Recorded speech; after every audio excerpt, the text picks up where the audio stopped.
And welcome back on this Thursday to Montana This Morning. The time now is 6:46. Thanks for waking up with us. Miller Robson says that snow is coming. You can kind of see it from that cam that we have looking outside right now.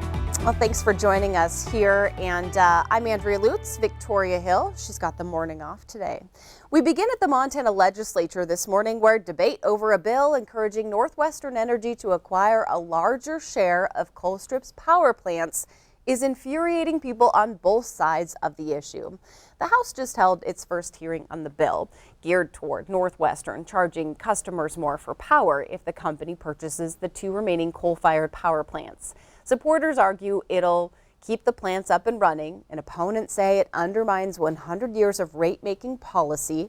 The legislation passed the Senate, and the House is set to take action on it later in the session. Meanwhile, in Bozeman, Northwestern customers gathered outside the courthouse to protest the bill, saying they don't want to pay more for power. The demonstrators fear the bill will raise monthly electric rates beyond what's reasonable. I was in the legislature for 4 terms. I've seen some bad bills before. This is possibly one of the worst. They bought a share of Colstrip back in 2007, and they paid $187 million for that. Then they went before the Public Service Commission and they said, well, this thing is worth $407 million. That's what we want you to compensate us at. We are paying them back $407 million plus interest for that purchase. If this bill passes, we will continue to pay that for the next 20 years. Northwestern Energy released a statement saying in part opponents of coal generation are using Senate Bill 379 to spread a false narrative about Colstrip and Northwestern Energy. The protests in Bozeman didn't stop there. Over a local hospital, there's doctors over there protesting, claiming that their local medical facilities aren't doing enough to combat mental health. Protesters say the city needs inpatient psychiatric health beds for people in crisis. They say people with mental illness and substance abuse need continued care and access to more resources. Officials say at the hospital that they're aware and they understand. We hear you and we are listening. The concern is around inpatient services is one piece of the services that we need to consider and are considering for care of the community. And officials also say they're working to gather data needed to fully understand the mental health challenges in the community. At the Missoula airport, airline employees held a walkout demanding higher wages. This group is a contracted company for Delta and United, and they say that the hiring rate of $9.65 an hour isn't enough to support themselves. They want wages raised to $14 an hour. Flights were disrupted because workers from surrounding areas were brought in to fill positions during the strike. Everything is being operated a lot of, and it's not their whole staff that left. It's a small part of their workforce that walked out, and they've been able to backfill with management. It's been tough to try to support ourselves, them supporting themselves, and we're all expected to take on second jobs because we can't afford to live off of this. 9 of the protesters were suspended without pay. In Minnesota, protesters turned out again last night. The Brooklyn Center mayor called for calm in the wake of Daunte Wright's shooting death by a former police officer. A prosecutor announced a second-degree manslaughter charge against Kim Potter. She's the 26-year police veteran who shot and killed Wright during a traffic stop Sunday. The former police chief, who has stepped down, said Potter mistook her gun for a taser. In nearby Minneapolis, the defense could rest as early as today in the murder trial of Derek Chauvin. Attorneys will present more testimony when court begins this morning. The defense already called a former medical examiner from the state of Maryland to testify about George Floyd's cause of death. Dr. David Fowler believes that Floyd died from cardiac arrest and the drugs in his system, not a lack of oxygen.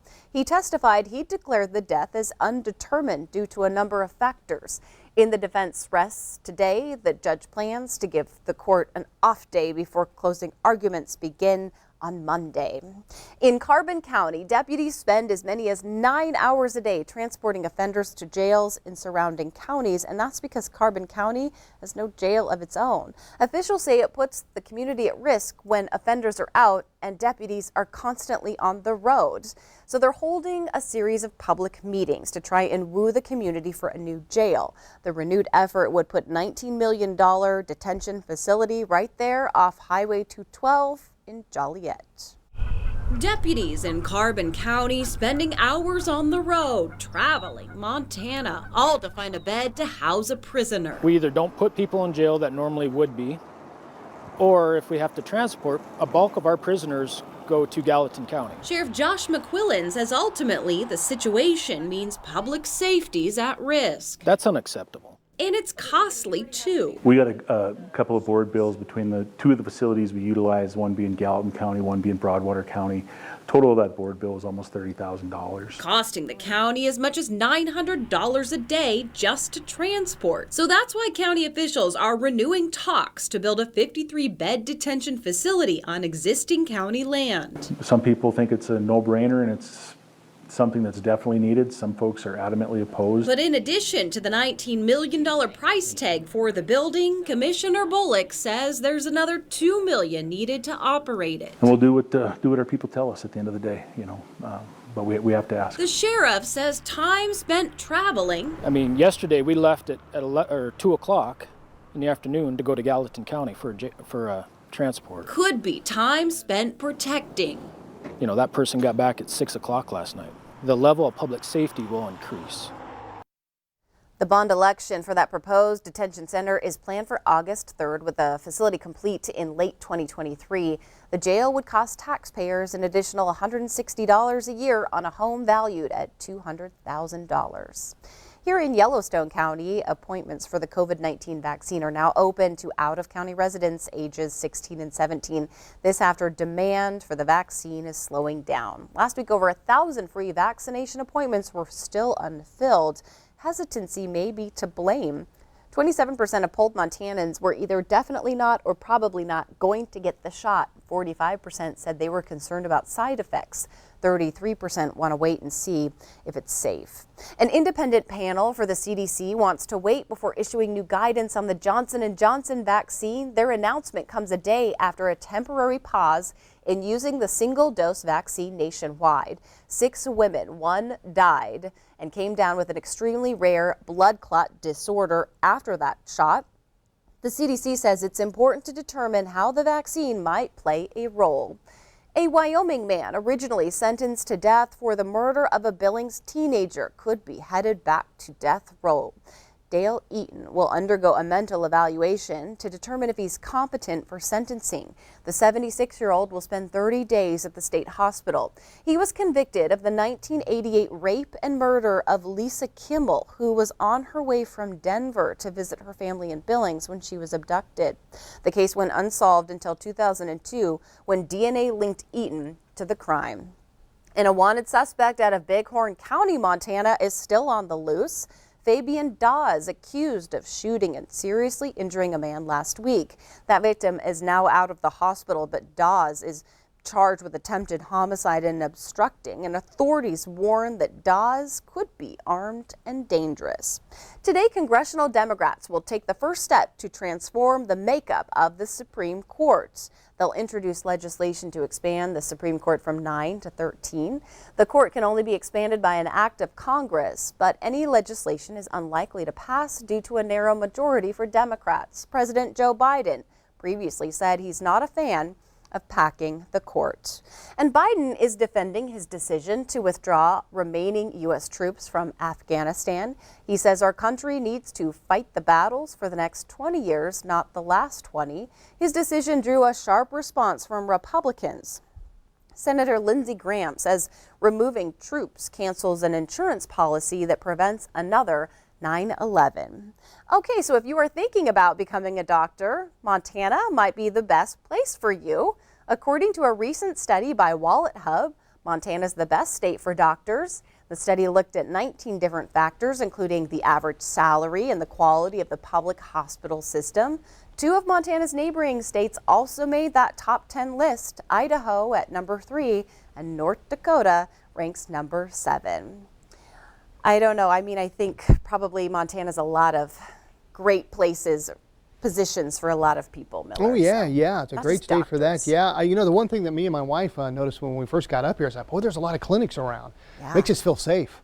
Yeah. Absolutely. Great So, healthcare, especially in Billings. Absolutely. All right, before we get out of here, let me give you one last look at the weather. Snow, sun, repeat. That's the headline. Yeah, we've got snow already starting to move here in Yellowstone County. We're going to hold on to that at least Friday morning. Warming up and drying out Saturday into Sunday afternoon, and then by late Sunday, rain and snow starts to move back in through Monday, and then things looking up Tuesday into Wednesday. So again, it's a roller coaster. It's a seesaw.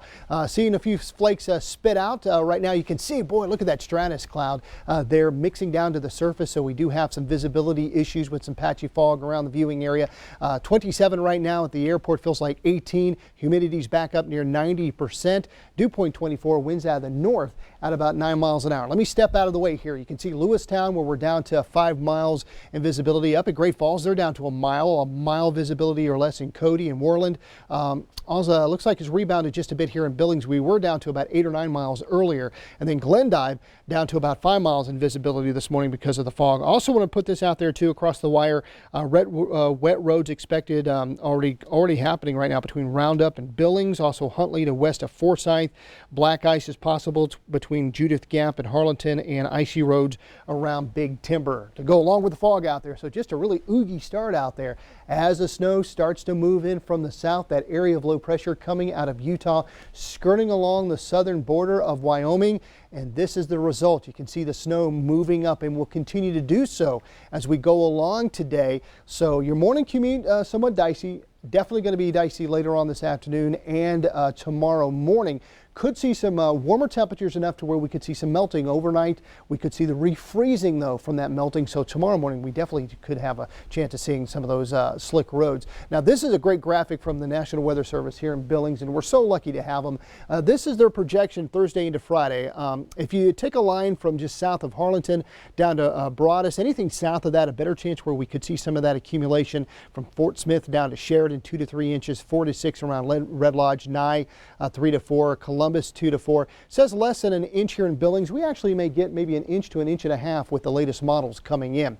There are your winter weather advisories in effect until noon tomorrow. I mentioned Red Lodge. Well, along the foothills there, you can see 3 to 7 inches along the Beartooth foothills as well. Sheridan foothills 2 to 4 inches. Check out the eastern slopes of the Big Horns. You can see upwards of 5 to 9 inches of snowfall through tomorrow. And of course, our temperatures will stay below average. We should be into the 50s, nowhere near that. Here in Billings, an interesting tidbit. The last 2 days we've been haven't gotten out of the 30s. That's the last time that's happened, February 19th to the 20th, and we can make that 3 days in a row today. We'll see some temperatures warming up into the 50s along the High Line, and Kalispell will try to get up to 60 today, and we'll hit 60 on Sunday before we cool right back down again the first part of next week. Andrea. At least we hit 60. I mean, we're good. We're good. One day. Yay, party.